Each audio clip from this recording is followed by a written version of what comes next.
Welcome to Media Storm Cooper. Now let's begin with our top story. The conflict between Iran and Israel has taken a dangerous new turn. Explosions have shaken the Iranian capital of Tehran, while fresh waves of missiles have struck cities across Israel. This marks another sharp rise in what has become a direct and costly confrontation between the two longtime adversaries, now drawing in the United States as well. Reports from the ground describe loud blasts echoing through parts of Tehran late into the night and early morning hours. Witnesses spoke of bright flashes lighting up the sky, followed by thick columns of smoke rising over residential neighborhoods and areas near key infrastructure. Iranian state media confirm multiple explosions in the capital and other cities, including Isfahan, Tabriz, and sites along the Persian Gulf coast.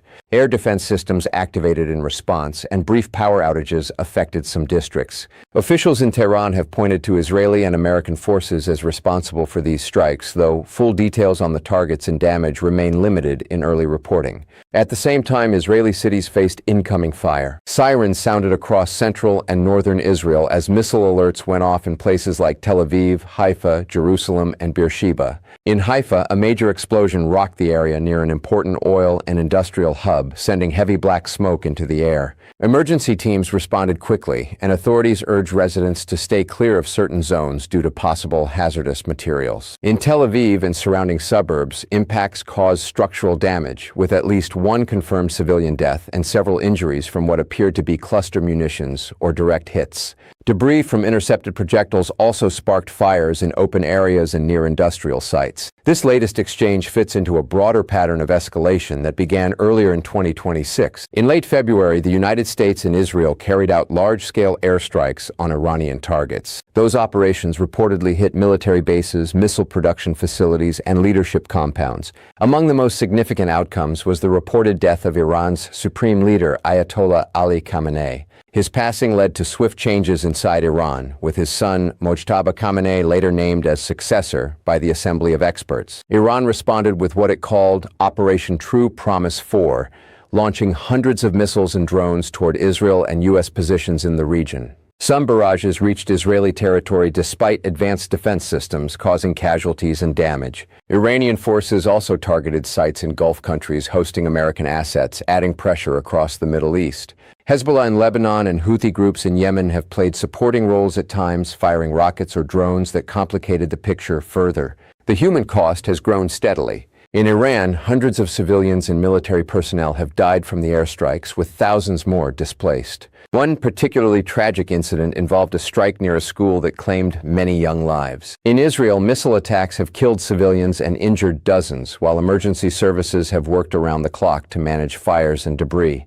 The United Nations and aid groups have raised alarms about the rising number of displaced people across the region, now reaching into the millions when including impacts in Lebanon and elsewhere. Economically, the fighting has sent ripples far beyond the battlefield. Oil prices jumped as concerns mounted over possible disruptions in the Strait of Hormuz, a vital waterway for global energy shipments. Iran has at times threatened to block or control traffic there, which could affect supplies to Europe, Asia, and beyond. Stock markets showed volatility, and airlines rerouted flights to avoid the airspace over conflict zones. Industries in Israel, including chemical plants and refineries, faced direct threats, leading to temporary shutdowns and safety warnings for nearby communities. From a strategic view, both sides appear locked in a cycle of retaliation. Israel has focused many of its strikes on Iran's ability to produce and launch ballistic missiles. Targets have included factories, storage sites, and launchers, with the goal of reducing the volume and accuracy of future attacks. The Israeli military has described these operations as necessary to protect its population from ongoing threats.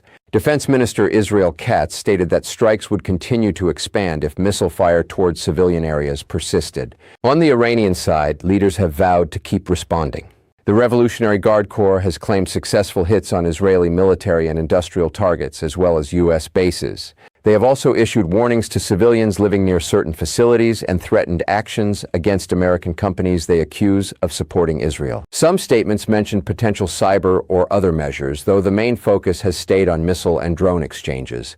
The involvement of the United States has added significant weight to the campaign against Iran. American forces have joined in airstrikes, particularly on high-value targets like ammunition depots and command centers.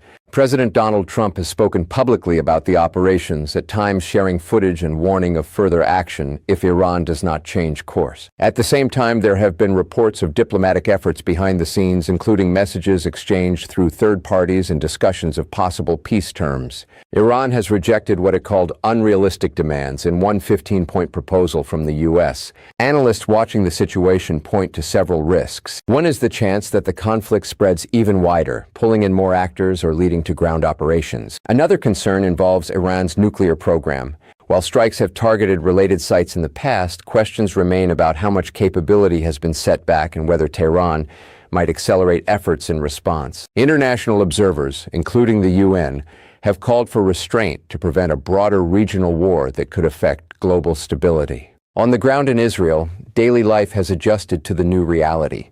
People rush to shelters when sirens sound and the Home Front Command issues regular safety instructions. In cities like Tel Aviv, scenes of damage in residential blocks and highways have shaken residents, even as many express determination to carry on. In Haifa, the fire at the oil facility raised environmental worries, with crews working to contain any potential leaks. In Tehran and other Iranian cities, streets have grown quieter in some areas as people stay indoors during alerts. Power cuts and smoke from blasts have added to the hardship. Iranian media has shown images of rescue efforts and damage while emphasizing the country's resolve. Casualty numbers vary depending on the source, but the overall toll continues to climb on both sides. Looking at the wider picture, this confrontation builds on years of tension, shadow operations, proxy fights through groups like Hezbollah and Hamas, and disputes over Iran's nuclear ambitions and regional influence have long defined the relationship. The events of 2024 and 2025, including earlier direct exchanges of missiles, set the stage for the more intense fighting seen now. The killing of key figures and destruction of military assets have changed the balance, but they have not ended the cycle. International reactions have been mixed. Some countries have urged de-escalation and called for talks. European nations have stressed the need to respect territorial integrity and avoid actions that could widen the conflict. Others have expressed support for Israel's right to defend itself or voiced concerns about civilian suffering in Iran. Humanitarian organizations have appealed for safe access to deliver aid and protect non-combatants. The role of technology in this conflict stands out. Advanced air defenses in Israel have intercepted many incoming projectiles, limiting damage in some cases. Precision strikes from the air have allowed attackers to hit specific sites with reduced risk to their own pilots. Drones and missiles with cluster warheads have added layers of complexity, raising questions about international norms on their use. Both sides have released videos and statements to shape public understanding of events. As the hours pass, new reports continue to emerge. Explosions in Isfahan lit up the night in one recent incident, with smoke visible from a distance. In southern Israel, a chemical warehouse suffered damage, prompting evacuation orders. These details paint a picture of sustained pressure rather than a single decisive blow. For ordinary people on both sides, the human impact is immediate and personal. Families grieve losses, workers face disrupted lives, and communities deal with fear and uncertainty. Children in bomb shelters, parents checking alerts on their phones, and medical teams treating the wounded. These scenes repeat across the region. The path forward remains unclear.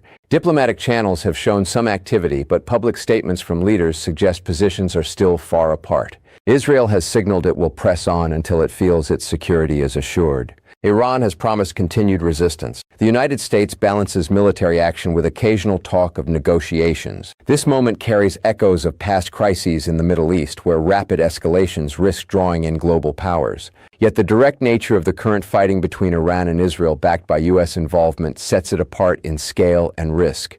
Careful monitoring by the international community will be essential to track developments and support any efforts that could lead to calm. In the coming days, attention will stay focused on whether the intensity of attacks eases or grows. Will new missile barrages reach Israeli cities? Will further strikes hit Iranian targets, including sensitive ones? How will proxy groups react, and what effect will this have on energy markets and global trade? These questions hang over the region as explosions continue to mark the nights in Tehran and sirens echo in Israeli towns. The stakes are high, not only for the people directly affected, but for stability across the Middle East and beyond. Observers hope that reason and restraint can eventually prevail, though the immediate reality remains one of confrontation and loss. This developing story underscores the fragile balance in one of the world's most volatile areas. As more information becomes available, the full picture of damage, casualties, and strategic shifts will grow clearer. For now, the focus stays on the human and material costs unfolding in real time under the shadow of war.